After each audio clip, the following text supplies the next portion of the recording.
हिंदी व्याकरण में है वाक्य विचार। वाक्य विचार यानी कि वाक्य रचना। वाक्य में शब्दों के क्रम में वाक्य भेद, आश्रित उपवाक्य के भेद व उदाहरण। देखिए, शब्दों का सार्थक समूह है। भाई, शब्दों के व्यवस्थित एवं सार्थक समूह को वाक्य कहते हैं। अर्थात प्रत्येक भाषा की अपनी एक निश्चित क्रम व्यवस्था होती है एवं उनके अनुसार रखे गए सार्थक शब्दों का समूह वाक्य कहलाता है। यानी वर्णों के समूह को शब्द कहते हैं और शब्दों के समूह को वाक्य कहते हैं। शब्दों का सार्थक समूह वाक्य कहलाता है। कामता प्रसाद गुरु के अनुसार एक पूर्ण विचार व्यक्त करने वाला शब्द समूह वाक्य कहलाता है। हिंदी भाषा में सामान्यतः कर्ता प्लस कर्म प्लस क्रिया की क्रम व्यवस्था को अपनाया गया है एवं इस व्यवस्था के अनुसार रखे गए शब्दों का समूह वाक्य कहलाता है। वाक्य भाषा की प्रधान इकाई है। वाक्य अपने आप में पूर्ण स्वतंत्र होता है। जैसे राम पुस्तक पढ़ता है, यानी कर्ता प्लस कर्म प्लस क्रिया। बच्चे क्रिकेट खेलते हैं, कर्ता प्लस कर्म प्लस क्रिया। भाषा के अंग 3 हैं: वर्ण विचार, शब्द विचार, वाक्य विचार। वाक्य विचार में भाषा का सबसे बड़ा अंग है।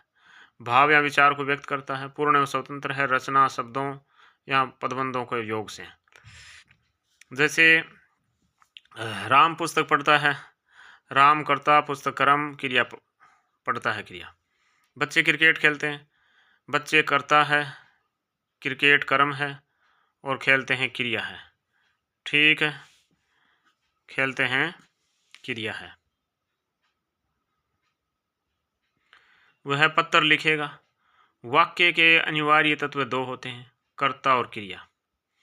वाक्य के अंग या घटक या अवयव रचना की दृष्टि से एक वाक्य के प्रमुखतः 2 अंग माने जाते हैं: उद्देश्य और विधेय। उद्देश्य यानी कि वाक्य में जिसके विषय में कुछ कहा जाता है। वाक्य के कर्ता को एवं कर्ता की विशेषता बताने वाले अन्य शब्दों को उद्देश्य भाग में शामिल किया जाता है। इनके भी पुनः 2 भाग कर दिए जाते हैं: जिसके बारे में कुछ कहा जाए, अर्थात वाक्य का कर्ता ही वाक्य का उद्देश्य होता है। उद्देश्य वास्तविक कर्ता होता है। उद्देश्य का विस्तार कर्ता की विशेषता बताने वाले अन्य शब्द उद्देश्य का विस्तार है। ठीक है। फिर है विधेय।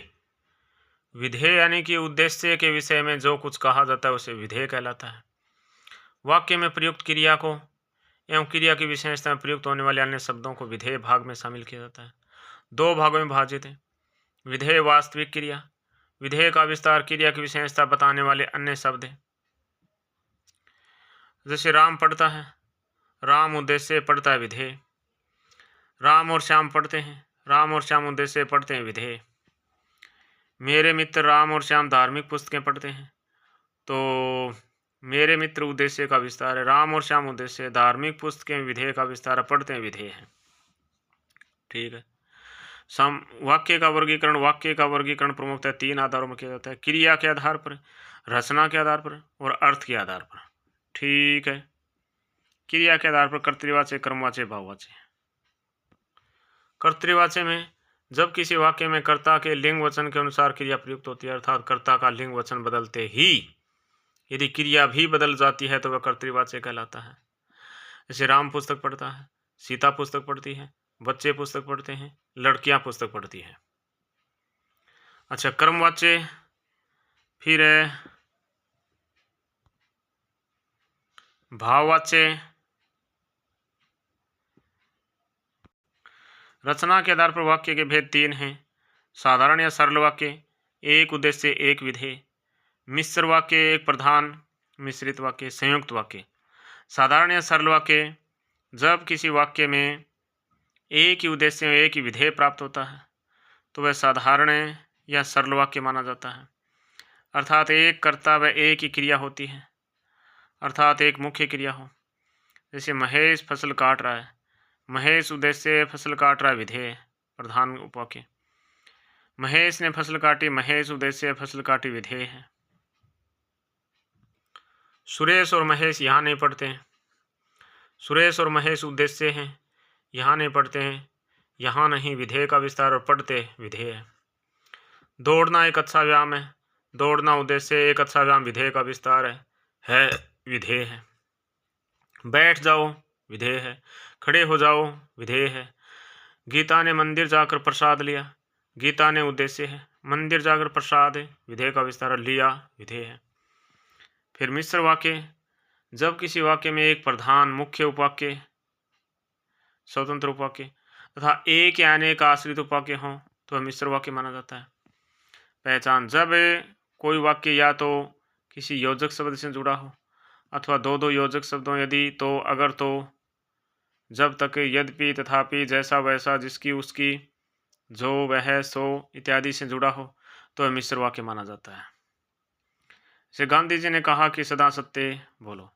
गांधी जी ने कहा प्रधान उपवाक्य, कि सदा सत्य बोलो आश्रित उपवाक्य। शिक्षक ने कहा कि पृथ्वी गोल है। शिक्षक ने कहा प्रधान उपवाक्य, कि पृथ्वी गोल है आश्रित उपवाक्य। प्राय जय या ये योजक से प्रारंभ होने वाला उपवाक्य, प्राय जय या ये योजक से प्रारंभ होने वाला उपवाक्य आश्रित उपवाक्य कहलाता है। जो मेहनत करता है वह सफल होता है। जो मेहनत करता है आश्रित उपवाक्य, वह सफल होता है प्रधान उपवाक्य। जैसे जैसा करोगे वैसा भरोगे, जैसा करोगे आश्रित उपवाक्य, वैसा भरोगे प्रधान उपवाक्य। यदि अब भी मेहनत कर लोगे तो शिक्षक बन जाओगे, यदि अब भी मेहनत कर लोगे आश्रित उपवाक्य, तो शिक्षक बन जाओगे प्रधान उपवाक्य। प्रधान उपवाक्य व आश्रित उपवाक्य की पहचान करना, की शब्द वाला वाक्य होने पर की से पहले लिखा हुआ भाग प्रधान उपवाक्य, की के साथ लिखा हुआ भाग आश्रित उपवाक्य। दो दो योजक शब्द वाला वाक्य होने पर ये जय अक्षर वाला शब्द जिस भाग में हो आश्रित उपवाक्य, अन्य अक्षर वाला योजक शब्द प्रधान उपवाक्य। आश्रित उपवाक्य के भेद 3। संज्ञा आश्रित उपवाक्य, प्राय की योजक से प्रारंभ होने वाला उपवाक्य संज्ञा आश्रित उपवाक्य कहलाता है। श्री गुरुजी ने कहा कि सदा सत्य बोलो, कि सदा सत्य बोलो संज्ञा आश्रित उपवाक्य। उसने कहा कि मैं निर्दोष हूँ, ठीक है। विशेषण आश्रित उपवाक्य, प्राय संबंधवाचक सर्वनाम शब्दों से आरंभ होने वाले उपवाक्य, जो, जिसने, जिसे, जिसको, जिससे, जिससे के लिए, जिसका, जिसकी, जिसके, जिसमें, जिन्होंने, जिन्हें, जिनको, जिनसे, जिनके लिए, जिनका, जिनकी, जिनके विशेषणाश्रित उपवाक्य है। जिसकी लाठी उसकी भैंस, जिसकी लाठी विशेषणाश्रित है, उसकी भैंस विशेषण प्रधान उपवाक्य है। वह मरेगा जो जहर खाएगा, वह मरेगा विशेषण प्रधान उपवाक्य। जो जहर खाएगा विशेषण आश्रित उपवाक्य। अच्छा, फिर क्रिया विशेषण आश्रित उपवाक्य, अन्य योजक शब्दों से आरंभ होने वाले उपवाक्य, जैसे जब, तब, जैसा, जैसी, वैसा, वैसे, जैसे, जितना, जितने, जितने, यदि, तो, यद्यपि इत्यादि, जहाँ, यद्यपि, क्योंकि, जब, तब, कि, अगर, इसलिए भी, इतना, जैसी करनी वैसी भरनी, जहाँ वहाँ, जैसी करनी आश्रित उपवाक्य, वैसी भरनी प्रधान उपवाक्य। तो क्रिया विशेषण आश्रित उपवाक्य, रीतिवाचक वैसे, वैसे, जैसे। अच्छा, जिसे पढ़ना है वह अंदर आ जाए, जिसे पढ़ना है आश्रित उपवाक्य, वह अंदर आ जाए प्रधान उपवाक्य। यदि की शब्द वाले मिश्र वाक्य में की से पहले लिखे हुए प्रधान उपवाक्य भाग में इतना, इतने, इतने, इसलिए ही शब्दों का प्रयोग हो रहा हो तो वहां उसे संज्ञा आश्रित उपवाक्य नहीं मानकर क्रिया विशेषण आश्रित उपवाक्य माना जाता है, ठीक है। जैसे वह इतना होशियार है कि तुरंत ये जवाब दे देता है, वह इतना होशियार है, इतना प्रधान उपवाक्य, कि तुरंत जवाब देता है आश्रित उपवाक्य। मैं खाना खाकर लेटा ही था कि अचानक पेट दर्द हुआ। पेट दर्द इतना तेज था कि तुरंत डॉक्टर को बुलाना पड़ा। वह इसलिए आया कि पेट में दर्द था। तो इन सभी में ना क्रिया विशेषण आश्रित उपवाक्य है। फिर संयुक्त वाक्य, जब किसी वाक्य में दो साधारण वाक्य अथवा दो मिश्र वाक्य किसी एक योजक शब्द और तथा एवं या वा अथवा किंतु परंतु लेकिन बल्कि अपितु इत्यादि से जुड़े हों तो वह संयुक्त वाक्य माना जाता है। अतः अन्यथा वरना मगर पर चाहे समान स्तर के उपवाक्य होने के कारण समानाधिकरण उपवाक्य, समानाधिकृत उपवाक्य कहते हैं। बैठ जाओ अथवा चले जाओ, महेश खेलता है तथा सुरेश पढ़ता है। मैं खाना खाकर लेटा ही था कि अचानक पेट में दर्द होने लगा और दर्द इतना बड़ा था कि तुरंत अस्पताल जाना पड़ा। अर्थ के आधार पर वाक्य के भेद। विधानार्थक वाक्य, कथनात्मक या साधारण, सरल, सकारात्मक वाक्य, सामान्य कथन। सामान्यतः वाक्य की रचना किसी बात के या कार्य के होने का बोध कराने के लिए की गई हो तो उस वाक्य को विधानार्थक वाक्य कहते हैं, विधिवाचक वाक्य कहते हैं। जैसे गीता चाय बनाती है, राम पुस्तक पढ़ता है, हम खाना खा चुके। विधान या शाब्दिक अर्थ क्रिया या कार्य होना होता है। विधान का शाब्दिक अर्थ क्रिया या कार्य होता है। निषेधार्थक वाक्य या नकारात्मक वाक्य, जिससे किसी वाक्य में किसी बात के न होने या किसी विषय के अभाव का बोध हो तो उसे निषेधार्थक वाक्य कहते हैं। जैसे हमने खाना नहीं खाया, गणेश कक्षा में नहीं है, कुएं में पानी नहीं है, राम पुस्तक नहीं पढ़ता है, तुम वहाँ मत बैठो। निषेधार्थक वाक्य नकारात्मक वाक्य है इसमें। फिर आज्ञार्थक वाक्य, विधिवाचक वाक्य, जिस वाक्य में किसी अन्य के द्वारा आदेश, आज्ञा, उपदेश देने का बोध हो तो उसे आज्ञार्थक वाक्य कहते हैं। जैसे बच्चों तुम पढ़ो, आज्ञा है मेरी, सदा सत्य बोलो, उपदेश है। फिर प्रश्नवाचक वाक्य, जिस वाक्य में प्रश्नात्मक भाव प्रकट हो, अर्थात किसी कार्य या किसी विषय के समय प्रश्न किए जाने का बोध हो, उसे प्रश्नार्थक वाक्य कहते हैं, प्रश्नार्थक वाक्य कहते हैं। क्या तुम पढ़ रहे हो? कौन नाच रहा है? क्या राम पुस्तक नहीं पढ़ता है? प्रश्नवाचक वाक्य। इच्छार्थक वाक्य, इच्छा सूचक वाक्य, जिस वाक्य में इच्छा, कामना, आशीर्वाद, अभिशाप के भाव का बोध हो उसे इच्छार्थक वाक्य कहते हैं। इसे चलो घूमने चलते हैं, आपकी यात्रा शुभ हो, भगवान तुम्हारा भला करे, काश आप हमारे होते हैं। ठीक है। संदेहार्थक वाक्य, संदेहवाचक वाक्य, जिस वाक्य में संभावना या संदेह का बोध हो संदेहार्थक वाक्य कहलाता है। जैसे शायद वे कल आए, हो सकता है कल तक मौसम ठीक हो जाएगा, से वह खाना खा रहा होगा, उन सब में जाने कौन खेलेगा।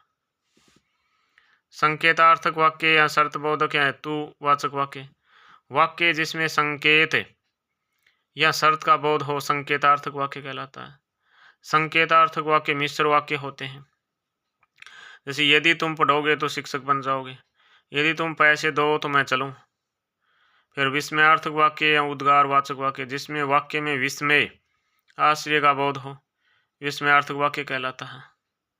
जैसे हर्ष, शोक, घृणा, वाह कितना सुंदर दृश्य है, छी छी कितनी गर्मी है। फिर वाक्य की कोटियाँ गुण तत्व है। एक वाक्य में सामान्यतः निम्न 4 गुणों को पाया जाना आवश्यक है। पद क्रम में कर्ता प्लस क्रम प्लस क्रिया। योग्यता दक्षता, वाक्य में सही भाव को प्रकट करने के लिए सार्थक शब्दों का होना आवश्यक माना जाता है, परंतु जब किसी वाक्य में समुचित अर्थ को प्रकट करने वाले शब्दों का प्रयोग नहीं किया जाता है तो उस वाक्य में योग्यता गुण का अभाव माना जाता है। प्रसंग के अनुकूल अर्थ देने की अक्षमता, किसान आग से खेत को सींचता है, आग यानी पानी से, आग यहाँ पानी से आना चाहिए, तो ये योग्यता या क्षमता के लिए सार्थक शब्द नहीं है, सार्थक शब्द पानी आएगा, होना आवश्यक माना जाता है। सार्थकता, इसमें सभी शब्द सभी पद सार्थक होने चाहिए। पद क्रम है उसमें उचित होना चाहिए। फिर जैसे नदी उड़ती है, नहीं, नदी बहती है।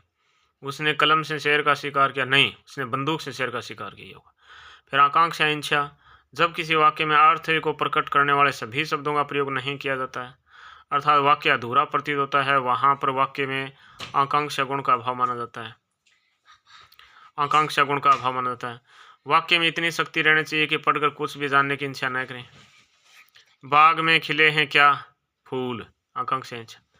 वह चाकू से फिर छोड़ दिया, फल काटता है, आकांक्षा इच्छा, वाक्य अधूरा प्रतीत होता है। फिर आसक्तियाँ, स्निधि, निकटता, हाँ, वाक्य में सही अर्थ को प्रकट करने के लिए सभी आवश्यक शब्दों का सही समय पर उच्चारण करना आवश्यक होता है, परंतु जब वाक्य के शब्दों के उच्चारण में समय का अनावश्यक विलंब हो जाता है तो वहाँ आसक्तियाँ, स्निधि गुण का अभाव माना जाता है। जैसे एक वाक्य में शब्दों को बोलना व लिखने में निकटता आवश्यक है। जैसे वायुयान उड़ता है, बीच में छोड़ दिया। राकेश ने अपनी पढ़ी, फिर पुस्तकें, तो इसमें आसक्तियाँ, स्निधि, अनावश्यक विलंब हो रहा ना। राकेश ने अपनी पढ़ी कहकर छोड़ दिया और कुछ समय बाद पुस्तक है तो इसमें न तो वाक्य पूरा एक सीमा में कहा गया और साथ ही पुस्तक के शब्द अपनी के निकट होना चाहिए। फिर अन्विन्ति या अन्वय या मेल, यदि किसी वाक्य में लिंग वचन संबंधी अशुद्धि प्राप्त होती है तो उस वाक्य में अन्विन्ति गुण का अभाव माना जाता है। कर्ता कर्म में क्रिया में लिंग वचन पुरुष का मेल आवश्यक है। चाय मीठा होता है, नहीं चाय मीठी होती है, अन्विन्ति होगा। आपका दर्शन होगा, नहीं आपके दर्शन हो गए। मुझे हिंदी की व्याकरण कठिन लगती है, नहीं मुझे हिंदी का व्याकरण कठिन लगता है। योग अन्विन्ति अन्वय मेल है, ठीक है। लिंग वचन संबंधी अशुद्धि होती है। फिर आसक्तियाँ स्निधि, इसमें उच्चारण में समय का अनावश्यक विलंब हो जाता है। आकांक्षा इच्छा में वाक्य अधूरा प्रतीत होता है, ठीक है।